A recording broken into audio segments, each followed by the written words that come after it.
But where graffitiing and breakdancing have fallen aside, the other key component which has evolved like no other is DJ. You gotta understand this though. There's gonna be a hierarchy in everything we do. You gotta realize. You gotta understand. Okay, the beat producer, boom, I make the beat. I get overshadowed by the rapper. Okay, but yeah, the person performing the song gets overshadowed by the record label, and the record label is getting overshadowed by the guy at the top of the record label who like pulling all the strings. There's always gonna be a hierarchy.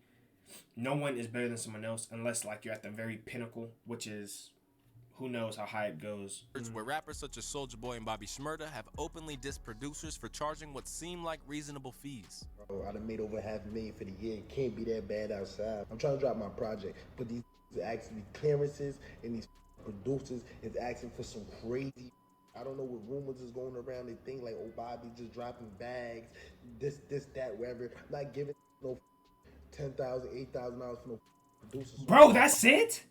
I'm thinking he finna say it's like 100 bands, 300 bands. Bro, 10 bands. Bro, come on, dude. 10,000 for a beat? That's very reasonable if the beat's good, if you like it. Unless you want to take a Bobby Shmurda type beat off YouTube. I'm paying that ticket. What? He tweaking.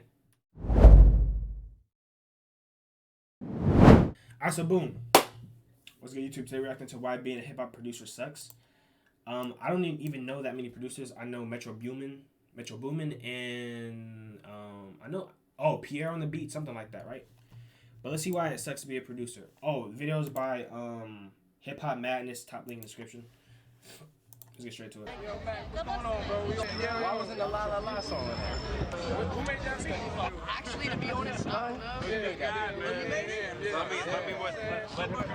So basically you get overshadowed. Yeah, we knew this already. Beat producers get overshadowed 100%. What you mean I didn't get any? You sent a couple emails, bro. I didn't respond back to us. Now you like a gentleman, you know what I'm saying? Hold on, I never got the email. A few minutes later. Mac Miller just went back after the whole confrontation. He put our credits up that haven't been there the whole time. And that was the whole all we wanted was him to put the credits on YouTube, and now he just did it. And you could listen to him in the video say, I never got your email. Well, yes, look at this. I said, I'm not looking for money, I'm not looking for anything. I just wanted to put my credits up. He goes, LOL, you'll get your credit, pimp. Just relax and don't be so angry. Everything's cool. Tweet me, I'll put your credits on Twitter. He never did that. Never put the credits on nothing until tonight. At the heart of hip-hop, Unfortunate. it's poetic. I'm not trying to lose something because of how, yeah, understandable. Soul, used first as a medium to incite the dance floor before evolving into spitting about the harsh realities of life. There's a reason why rapping has been one of the 4 elements since its inception. But where graffitiing and breakdancing have fallen aside, the other key component which has evolved like no other is DJ. You gotta understand this though. There's gonna be a hierarchy in everything we do. You gotta realize. You gotta understand. Okay, the beat producer, boom, I make the beat. I get overshadowed by the rapper. Okay, but yeah, the person performing the song gets overshadowed by the record label, and the record label is getting overshadowed by the guy at the top of the record label who like pulling all the strings. There's always gonna be a hierarchy. No one is better than someone else unless like you're at the very pinnacle, which is who knows how high it goes. But there's nothing you can do about it. It's unfortunate. It's how the word is, man. During hip-hop's infancy, DJs would provide break beats that allow MCs to whip up the crowd into a frenzy. But once that spirit of the block parties was commercialized, it meant that the decks would have to take a back seat. At that point, sampling songs reigned supreme. And with that, the concept of a hip-hop producer, or beat maker, as we know them today, was born. From Dr. Dre to Timbaland, Kanye West, and Pharrell, there's no shortage of those who provided the canvas for our favorite artists. But make no mistake, simply downloading Fruity Loops, mastering Ableton, or even getting your tracks into the hands of a megastar isn't necessarily a fast track to the riches. In fact, as some of the greats will admit, there's a bunch of ways in which being a hip-hop producer kinda sucks. A road so difficult that even a young prodigy like Kanye West experienced significant barriers. It takes a certain level of perseverance to make it as a producer, which has meant that even the legends almost threw in the towel. Not least of all, Kanye West's mentor. That's with anything in life, but yeah, I agree. Where rappers can assemble albums through contributions of multiple producers, those behind the boards often rely on a hit song to make a decent living. By consequence, it often means that if you aren't somebody like Madlib or Metro Boomin, who have people lining up to work with them, then you're essentially at the mercy of rappers. A regular source of frustration Okay. for many producers, TM88, who's produced for everyone from Rick Ross to Lil Uzi Vert, vented his frustrations on the industry when he tweeted, "Is it me, or rappers don't support producers like producers support rappers?" To make matters worse, a culture has emerged where rappers such as Soulja Boy and Bobby Shmurda have openly dissed producers for charging what seem like reasonable fees. Bro, I done made over $500,000 for the year. It can't be that bad outside. I'm trying to drop my project, but these asking me clearances, and these producers is asking for some crazy. I don't know what rumors is going around. They think like, oh, Bobby just dropping bags, this, that, whatever. Not giving no $10,000, $8,000 for no producers. Bro, that's it? I'm thinking he finna say it's like 100 bands, 300 bands. Bro, 10 bands. Bro, come on, dude. 10,000 for a beat? That's very reasonable if the beat's good, if you like it. Unless you want to take a Bobby Shmurda type beat off YouTube. I'm paying that ticket. What? He tweaking. Bobby's venting a personal grievance. It speaks to one of the larger problems in that it's one of the few areas of the industry where people aren't always expected to be paid for their work. And even more shockingly, those who have produced mega hits sometimes need to wait years to get paid. An industry standard which often means that a What? producer can receive a platinum plaque while flat broke. Two prime examples of this would be Trap Money Benny and Black and Mild, the producers of Drake's In My Feelings, who didn't get their share of the pie until over 18 months later. In fact, Dang. sometimes the funds simply get lost in the ether.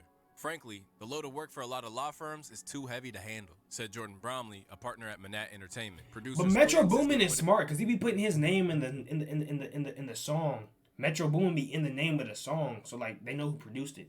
More producers need to start hopping on that wave. at the bottom of a growing pile.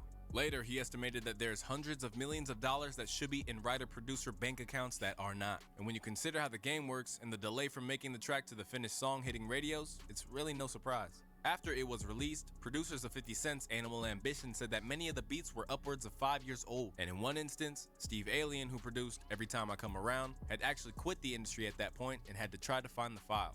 Finding a needle in a haystack would have been easier, he said after G-Unit contacted him years later about the track that he'd sent over as a part of a beat pack. The crazy part is, I wasn't able to locate the original beat and in a panic had to remake it again from scratch. Despite the fact that our favorite artists ultimately Unfortunate. can't do their jobs without them, producers always get the sharp end of the stick in this symbiotic relationship. So much so that they can even have their contributions to some of the most groundbreaking projects in recent memory essentially wiped from the history books. For example, look no further than Jimmy Duvall, the man behind Look at Me, that very song that catapulted XXXTentacion to superstardom. After X's passing, he sued the rapper's estate for over $1 million, saying that, "It's important to note that as the producer behind Look at Me, I was removed from all credits, which in turn meant that all rights and royalties owed to me were immediately averted. It goes without saying that everyone deserves credit for He contributing." only sued for $1 million. I ain't gonna lie, he tweaking on that one.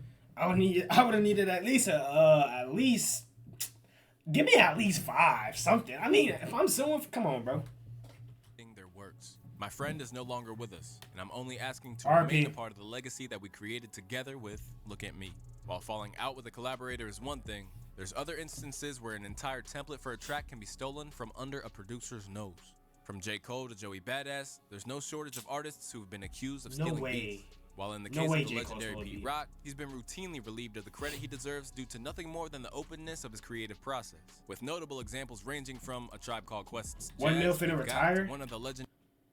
But it's 2024. I need at least 5. I mean, of course, the $1 million's good for sure, 100%. Yeah, I ain't mad at $1 million. I'm doing great with $1 million, but I'm greedy. I'm greedy. Legendary Biggie hits. Puffy stole the Juicy beat from me as well. They came to my house, heard the beat going on the drum machine. It's the same story. You come downstairs at my crib, you hear music. You heard that, and the next thing you know, it comes out. I'm not mad at anybody. I just want the correct credit.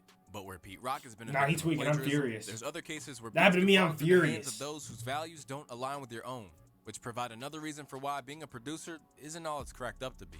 For one high-profile example of this, look at Pierre Bourne's beat that would go on to become 6ix9ine's Gummo, a track which he never cleared for release and left him feeling violated.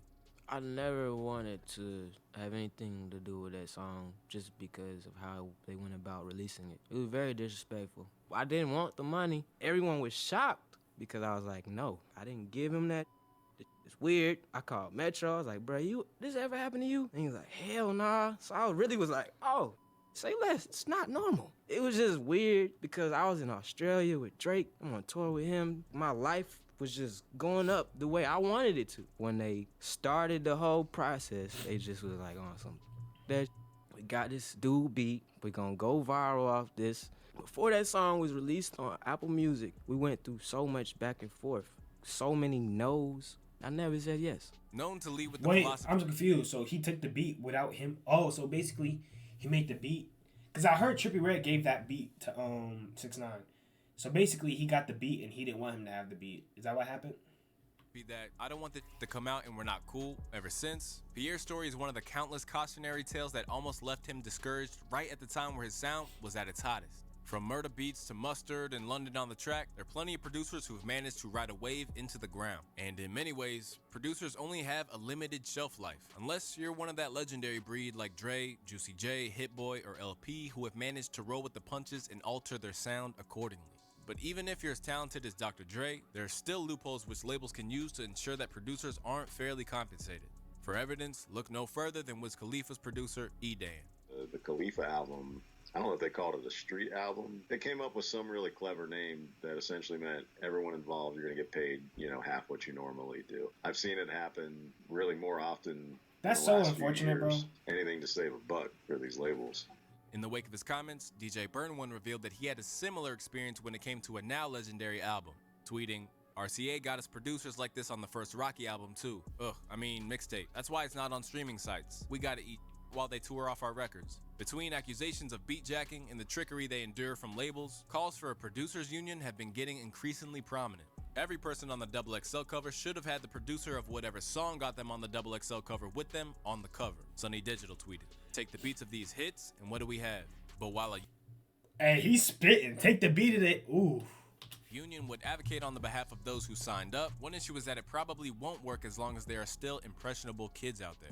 There's always going to be some kid on SoundCloud or at home making beats for the first time that will bend or fold to certain circumstances, said Hitmaker when asked about the prospect of creating new industry standards. However, it isn't all bad, and in some ways, there's more ground to navigate the industry on your terms than ever before. Courtesy of sites like BeatStars, producers no longer need to be summoned to work as a part of a crack team like Puffy's Trackmasters, or sign on to become an in-house producer with a major label to make it. Due to sites like these, they can make inroads without having to go through the usual gatekeeping structure. In fact, the #1 hit of all time, Old Town Road, originated from the BeatStars account of Dutch producer Young Kio, and by July of 2021, they'd paid over $150 million in royalties to independent beatmakers. Even if you're dealing with the majors, there are ways to bend the game in your favor. Namely, steering clear of familiar contractual traps to keep things on your terms in the vein of a Metro Boomin with an admin deal. I don't really pub deals like that, but a good admin deal is cool. The admin deal is they take a small percentage, like 8%. They collect your money and send it to you. So it's not like the publishing deal, which really they're basically just doing that and they want half of all your money. You still get an advance on that based on what you done or what you got in the pipeline. I had waited to sign one until I had hella. They really just want to be in business with you. In summary, an admin I don't deal know can what that accelerate means. the process of I'm getting your confused. paper, where otherwise you might remain at the bottom of a pile for a long, long time. From Mike Will Made It setting up his own imprint and working with his own crop of in-house artists, to No ID recently selling his entire catalog for a rumored 8-figure deal, there's ways for producers to get what they're due. However, it 8 requires figures. a level of business acumen that's every bit as important as your What's skill that, behind 10 the million? boards. But whether it's through a union or refusing to send beats until they've had a down payment on the artist's end, it's clear that producers are becoming increasingly aware of not only their intrinsic value, but the options at their disposal as well. So, if they band together, there's no telling how they could transform the industry as we know it. Yeah, that was fire, bro. He did his thing, and he was low-key preaching. But I don't really know how the music industry works. Excuse me, I don't know too much on it, but it was fire.